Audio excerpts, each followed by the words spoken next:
now? Well, it looks like a good day, and I got a couple other tips for you that you're going to find a little different. You see a lot of beginners, a lot of people out here for the first time. If you had some tips to give them before they came out, what would it be? Well, probably the biggest and first and foremost tip is you got the rod or the equipment, go out there on your lawn and practice before you come to a destination fishing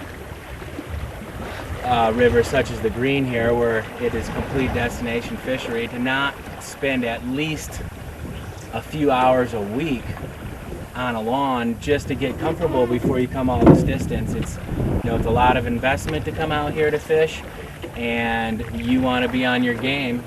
Whether you're a beginner or an expert, everyone gets rusty or everyone needs to learn. So spending a little time on the lawn or in a pool, if you have access to a pool, anything like that is just a huge benefit. A pond on a golf course, for instance, is a popular spot to practice your cast before you come.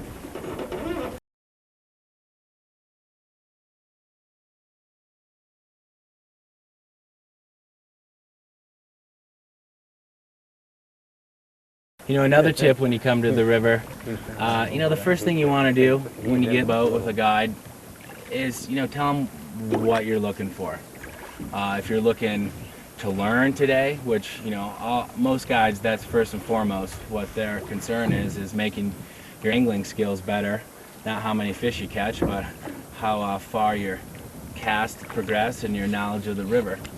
But always talk to your guide first thing in the parking lot before you even get to the ramp. Let them know what skills.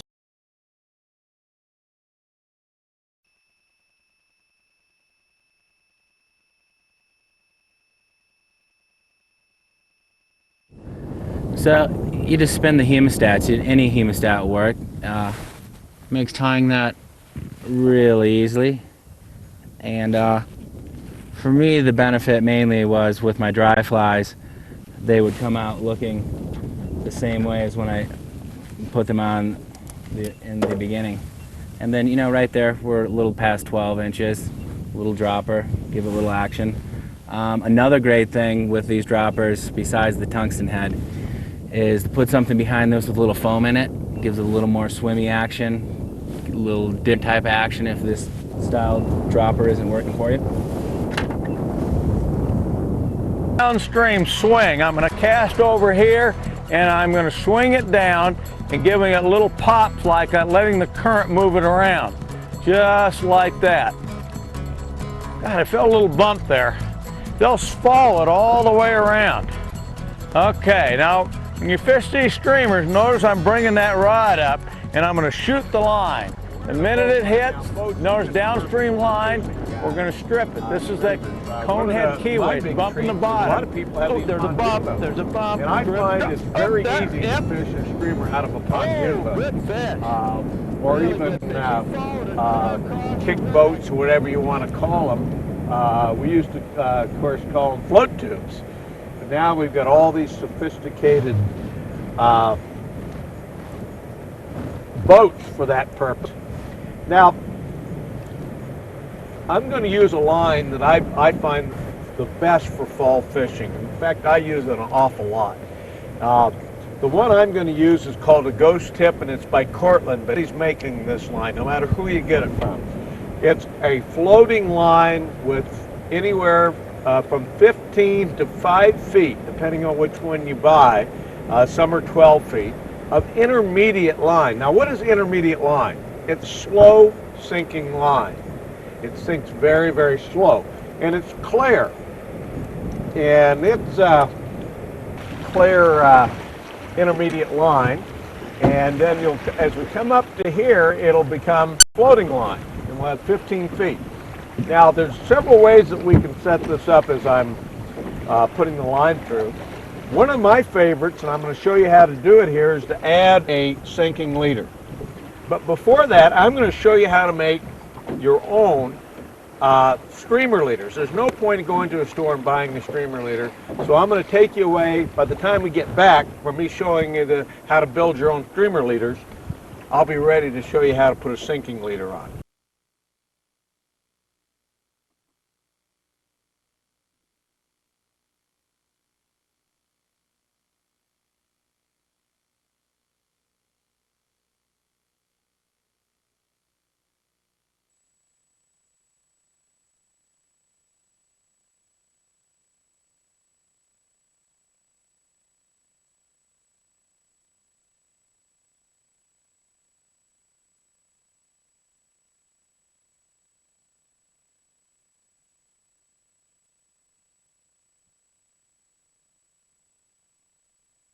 Well, you still want to keep a butt section regardless of what leaders you use. Now, we just showed you how to tie one, but you'll find yourself lots of times doing a loop-to-loop connection.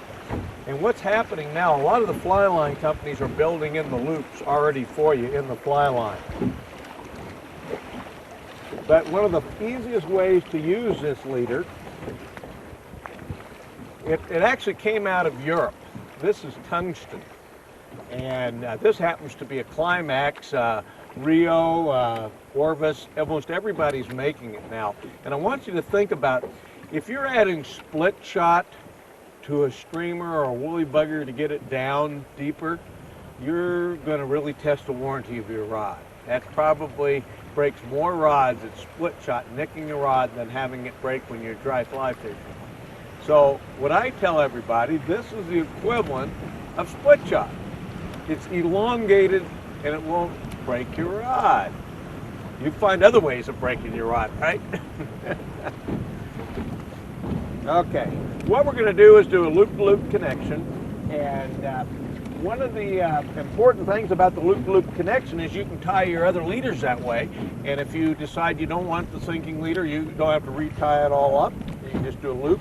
The loop-to-loop connections came through the salt water, because in salt water you had to change flies and leader systems really quickly because the fish come upon you very quickly, and it's just a fast way of doing it. Now we got the loop-to-loop together right here, as you can see, nothing to catch the fly on. Now these are normally 6 foot in length. Now you're going to say, wait a minute, what am I going to do? Because there's another loop right down here.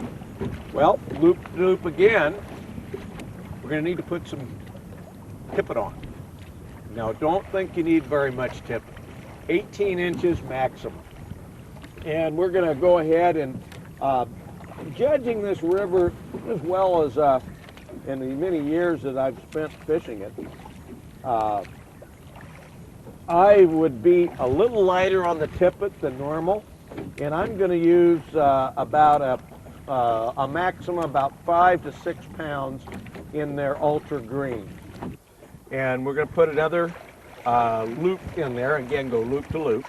We're going to tie this in. We showed you in the knot section how to tie that loop. Also make sure you bring your glasses along. I put my sunglasses on. It's getting late in the day. Well, I'm going to have to put it on anyway late in the day so I can see. Knots are really important. And it's not that you know how to tie a lot of knots. You need to know how to tie a few knots quickly and right.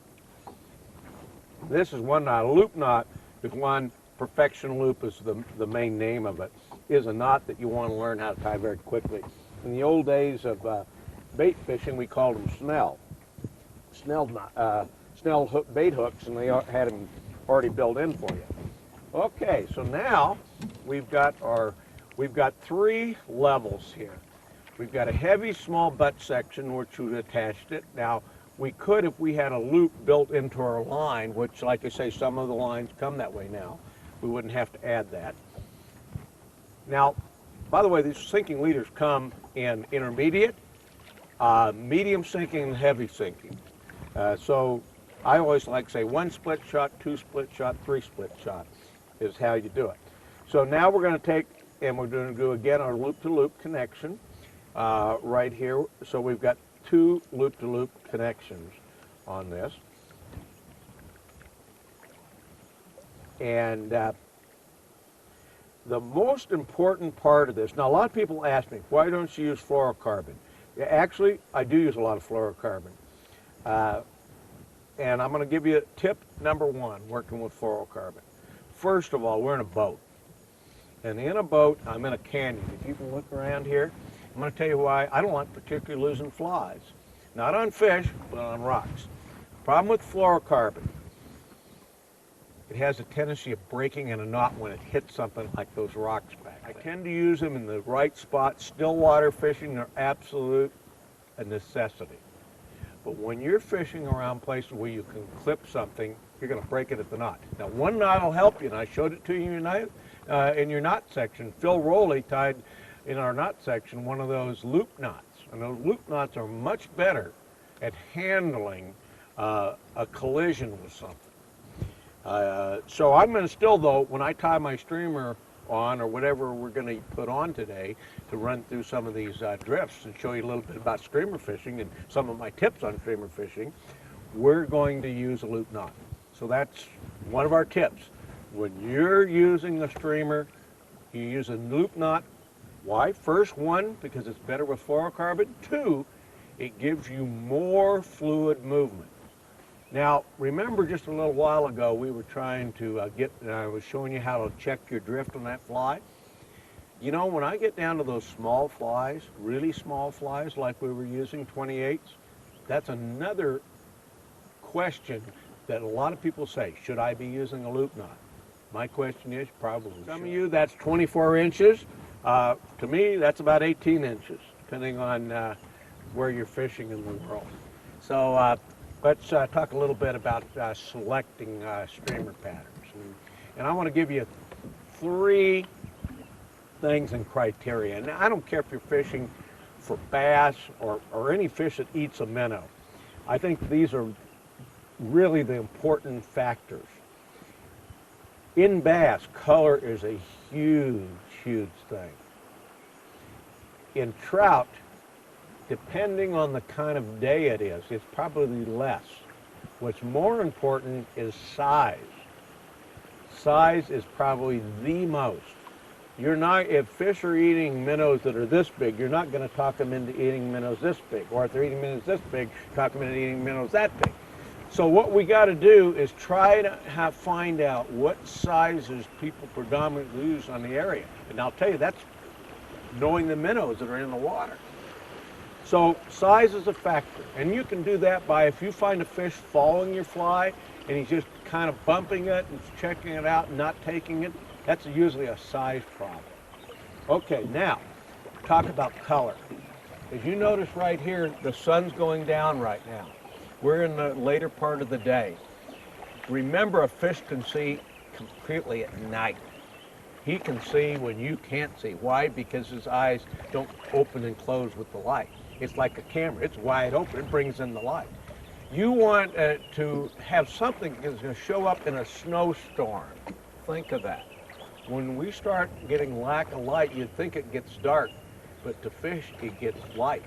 When light is diffused like that, and we could show you right now. In fact, here's some underwater footage that's taken at night. And what do you see in there? It's all, it's white. You need contrast. So what kind of fly we're going to put on right now? A darker fly. I don't care if it's a woolly bugger, I don't care if it's a streamer, we're going to go dark. So let's go tie one on. Here's a great selection of different types of, I mean, you could say that these are streamers, but they're really leeches. When I say streamers, that covers a multitude of sins, from woolly buggers to bunny leeches to pure old sculpins, but it also covers a fly that I use a fair amount in some streams.